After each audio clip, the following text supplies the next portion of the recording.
Retcons can go either one of two ways when it comes to comic books. The right way or the wrong way. There rarely ever tends to be a middle ground. Fortunately, for a great many heroes, past and present, there have been quite a few that have changed them for the better, ditching a dated motif for something decidedly more compelling, whether that be a design or even an entirely new personality.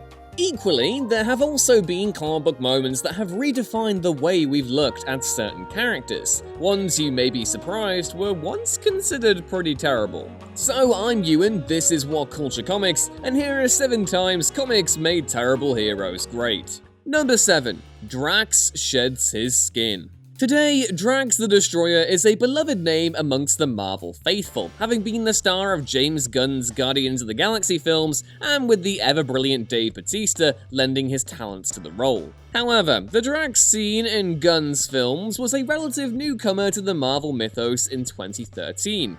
It was only a decade earlier where the character saw his famous grey and red knife-wielding redesign. Before that, and much like Yondu, he boasted a costume seemingly at odds with the 21st century, with the modern age of comics having somehow passed the Destroyer by. Then came Annihilation, which saw Drax shed his old design for a now iconic look adapted in both Guardians films. Number 6. Jason Todd gets a new origin.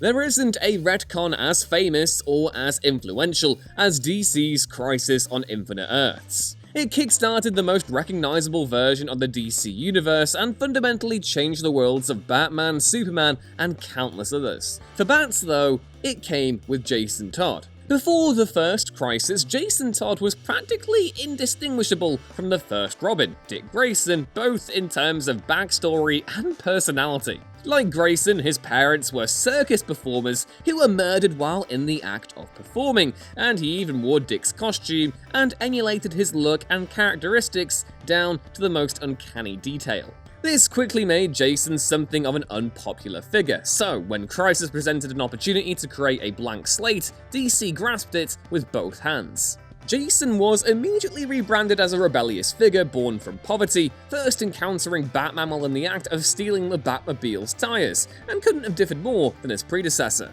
There be no confusing the Robins now, and the backstory has gone on to inform every depiction of the character since. Number 5. Dennis O'Neill gets his hands on the Question. Prior to 1987's Question series from the late great Dennis O'Neill and Dennis Cohen, the character of Vic Sage, Charles Victor Zsasz, wasn't a particularly likable one. In fact, the character as a whole was pretty flawed, stemming from the mind of the legendary Steve Ditko as the Spider-Man co-creator looked to an avatar to embody the philosophies of Ayn Rand, an objectivist thinker who Ditko deeply admired. Rand's writings didn't make for a particularly compelling hero, but flash forward 2 decades later and DC purchased the rights to use the character, as well as a few others, from Charlton Comics. This resulted in O'Neill and Cohen's Question book, one of the greatest of all time, and it begins with O'Neill killing off the original version of the character to give way to a more Zen-like figure. The rest was history, and today, the Question is revered as one of DC's finest ever heroes.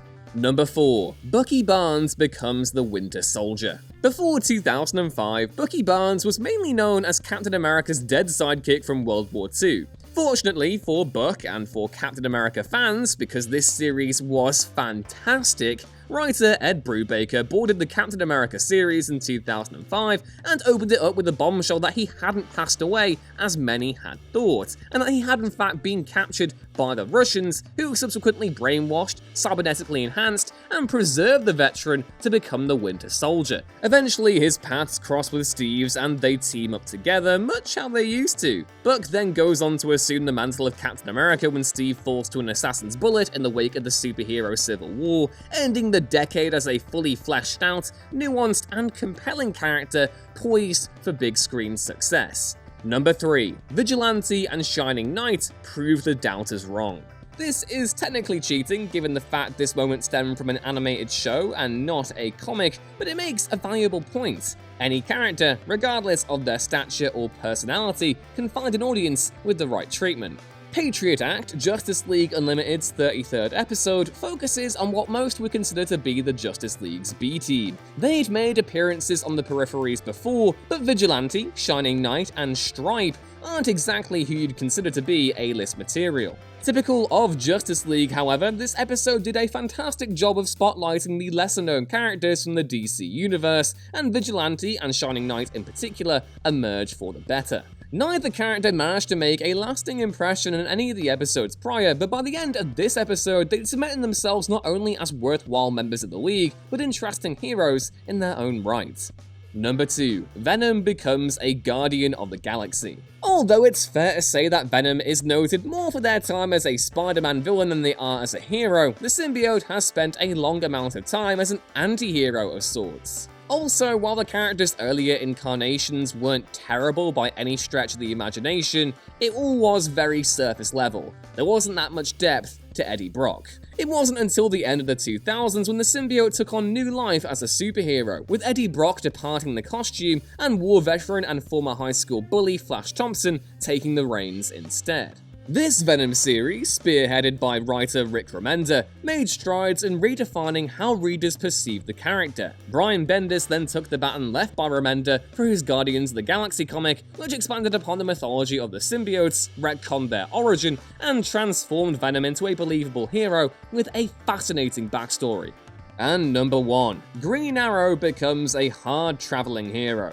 When Green Arrow first came to life in 1941, created by Mort Weisinger and George Papp, it was fairly obvious that he was inspired by another hero of the time, Batman. The original incarnation of Oliver Queen may have swapped the black and grey of the Dark Knight for the green and red tights of Robin Hood, but the similarities were blatant.